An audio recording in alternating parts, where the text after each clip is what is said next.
বর্ষার দিনে এরকম পকোড়া খেতে কারই না ভালো লাগে। আজকে আমি নিয়ে এসেছি ইউনিক আর তার সাথে সাথে হেলদি পকোড়া রেসিপি। এই রেসিপিটাই আমি কোনো রকমের বেসন ব্যবহার করব না। আজকের পকোড়াগুলো আমি কাবলি চানা দিয়ে তৈরি করব। তো চলুন ইউনিক আর হেলদি পকোড়া রেসিপিটা শুরু করি। ভিডিওটা প্রথম দিয়ে শেষ অবধি দেখতে থাকুন, আপনাদের নিশ্চয়ই ভালো লাগবে। আর ভালো লেগে থাকলে একটা করে লাইক করে দেবেন। এখানে আমি কাবলি চানা নিয়েছি, আর এই কাবলি চানাগুলো আমি 3 ঘন্টা আগে ভিজতে দিয়েছিলাম, আর ভিজে গিয়েছে ভালোভাবেই। এবার একটা মিক্সির জার নিয়ে নেবো, দিয়ে মিক্সির জারে কাবলি চানাগুলো আমি দিয়ে দেবো।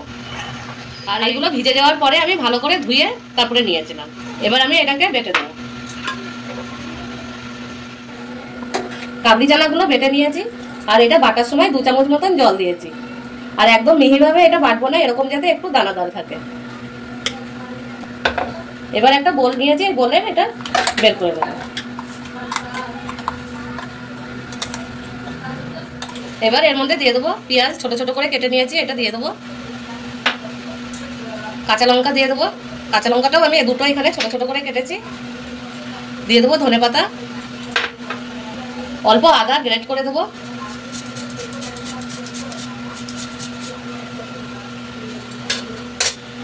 দিয়ে দেবো অল্প হলুদ গুঁড়ো,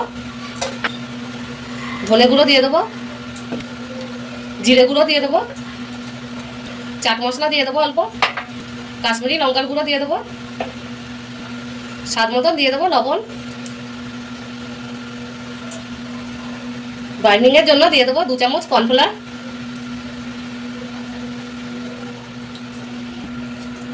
এবার এটাকে মেখে নেবো। এই কর্নফ্লাওয়ারের জায়গায় আপনাদের হাতের কাছে যদি না থাকে, তাহলে আপনারা চালের গুঁড়ো যদি থাকে হাতের কাছে, তো চালের গুঁড়ো দিয়েও বানাতে পারেন, আর নয়তো বেসন দিয়েও বানাতে পারেন।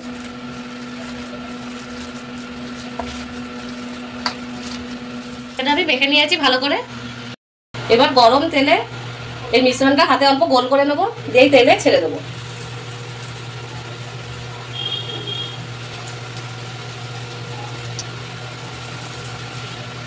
এই পকোড়াগুলো খেতে একদমই ক্রিস্পি আর কুরকুরে হয়।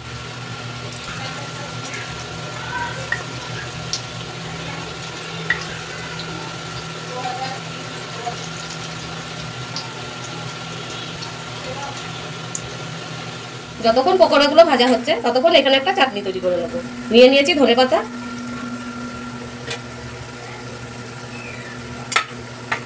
2 টুকরো আদা দিয়ে দেবো, ঝালের জন্য দিয়ে দেবো একটা কাঁচা লঙ্কা। আপনাদের যদি বেশি ঝাল পছন্দ হয় তাহলে বেশি ঝাল দিতে পারেন। অল্প দিয়ে দেবো তেল,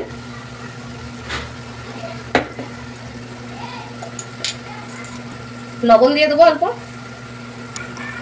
আর এখানে একটা ছোট টিপস আপনাদের বলছি, চাটনির রংটা যাতে সবুজ থাকে তার জন্য দিয়ে দেবো 3 টুকরো 4 টুকরো বড়, দিয়ে এটাকে আমি বেটে নেবো।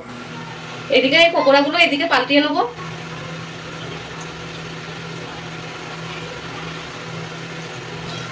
এই রেসিপিটা ইউনিক হওয়ার সাথে সাথে হেলদিও হচ্ছে। এরকম পকোড়া যদি বৃষ্টির দিনে হয় তাহলে চায়ের সাথে খেতে কিন্তু খুবই ভালো লাগে।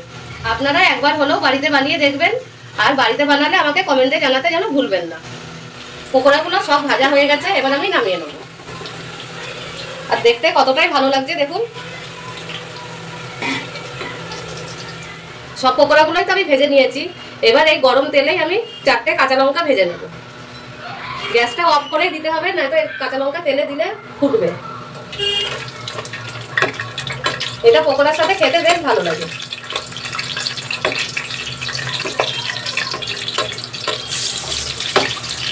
কাঁচা লঙ্কাও ভাজা হয়ে গেছে, লঙ্কাগুলোও রেখে নেবো এর উপরে। এই যে চাটনিটা বানিয়েছিলাম, আর দেখুন একদম সবুজ রং আছে। এবার এই বাটিতে ঢেলে নেবো। এখানে আমি সব পকোড়াগুলোই নিয়ে নিয়েছি, আর দেখতে দেখুন কতটাই সুন্দর লাগছে, আর খেতে তার থেকেও হেলদি হবে। এই পকোড়াগুলো আপনারা বাড়িতে একবার হলেও বানিয়ে দেখবেন, খেতে কিন্তু খুবই ভালো লাগবে। আমার ইউটিউব চ্যানেলে যদি নতুন হয়ে থাকেন তাহলে চ্যানেলটা সাবস্ক্রাইব করে দিয়ে পাশে থাকবেন, আর ফেসবুক থেকে দেখে থাকলে পেজটাকে ফলো করে নেবেন। তা চলুন আজকের জন্য এই পর্যন্তই, আবার দেখা হচ্ছে আপনাদের সাথে এরকমই নতুন নতুন রেসিপি নিয়ে।